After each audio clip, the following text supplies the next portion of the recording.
I've had the, I guess, privilege, I guess, of living through WWE's most tragic moments on the air. When I'm talking about like behind the scenes stuff like the court cases or whatever, no, honest stuff on TV, in the ring, or around the ring. So the first one was seeing Stone Cold Steve Austin get pile driven on his neck by Owen Hart. SummerSlam, I was at my friend's house and we were watching the pay per view together, him and his brother, and it didn't look right at all. And we saw Austin essentially crawl over to Owen Hart or whatever and get the pin in a very weak looking pin.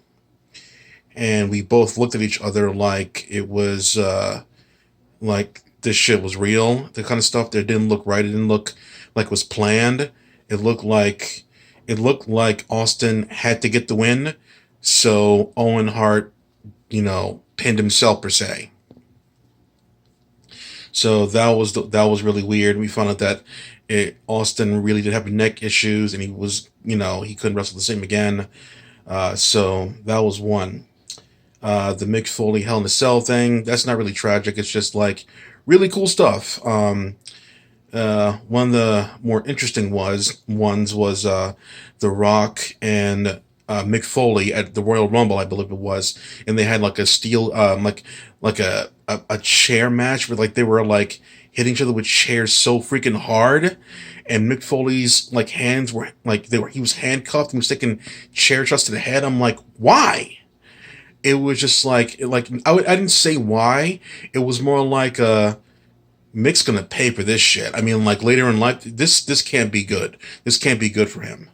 I'm like, how can a human being allow to take that many chair shots to the head? I didn't understand it. In ECW, it was like once, maybe twice. Like Balls Mahoney, Axel Rodden, but Mick Foley, it was like 12 times or more. Man, it was a lot. Hard. I mean, I was like, this is some shit right here. Once again, part of the show, not really changing my mind on anything, really. Want to see where they would go next. And I was still a WWF fan at the time. And then we get to Over the Edge and Owen Hart. Of course, the Owen Hart documentary, or part of it, aired on, on Vice TV. And they talked about the whole incident. I'm not going to go through the whole thing because you can watch it yourself. It's probably on YouTube already. But when I was watching Over the Edge at the time, it was very awkward. Very, very super awkward to watch. Very awkward. Um, like to see like the random fan shots for some reason. They didn't cut to the back. It was just JR and the King a little bit. They were mainly JR's space. They're giving us updates like for like 10, 15 minutes. And it was just awkward because like we, the people viewing at home, didn't see anything. Only people there live did. And the tone on JR and the King's face was completely different than normal because, you're used to commentators being a certain way. And when that thing happened, it was like a kind of look in their face. Didn't look right at all. And we stalling for time over and over again. And it was just awkward.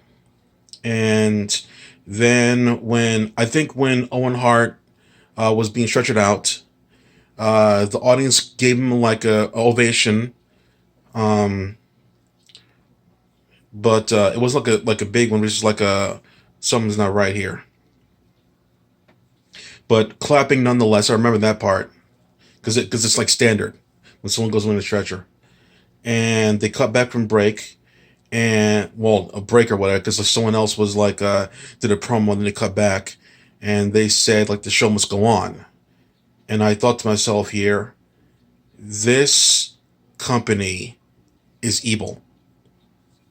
This company is a money hungry evil entity that I don't want to support anymore. I Like no one's really a super Owen Hart fan per se. Like they're a Bret Hart fan or a Hulk Hogan fan or a Warrior fan at the time or Jake Roberts fan even. But Owen Hart is a good guy. Definitely a great gimmick character, great wrestler, great storylines. Good person. But he's more than that. He's a human being. And when a human being um, passes away on your time, you stop your time to help them. You don't pretend that they're a squirrel in the middle of the road that you ran over or a pigeon on your windshield. That's your employee. You help them out any way you can. You don't have other people who care about that person keep performing as if everything's okay. It was at that very point, no matter what I did, I would never spend a dime on WWE for at least 20 years. NXT. I never spent a dime on Vince McMahon's shit. But Triple H was doing good shit? Sure. Twice I did that. Didn't do it again. So it was at that point I never spent a dime on any shirts, products, pay per views, anything like that. I found ways to get it for free. And it was that very moment I couldn't believe that the company would have the gall to keep the show going and not say, ladies and gentlemen, it appears that one of our wrestlers is in critical condition or worse, or even he passed away. We have to stop the show to get the grieving process started as soon as possible. We thank you for your patience. We're going to give you all refunds. We don't want to take money for this particular incident. Please exit your way in an orderly fashion. They did none of that. They pretended like he was just a piece of garbage that didn't deserve respect.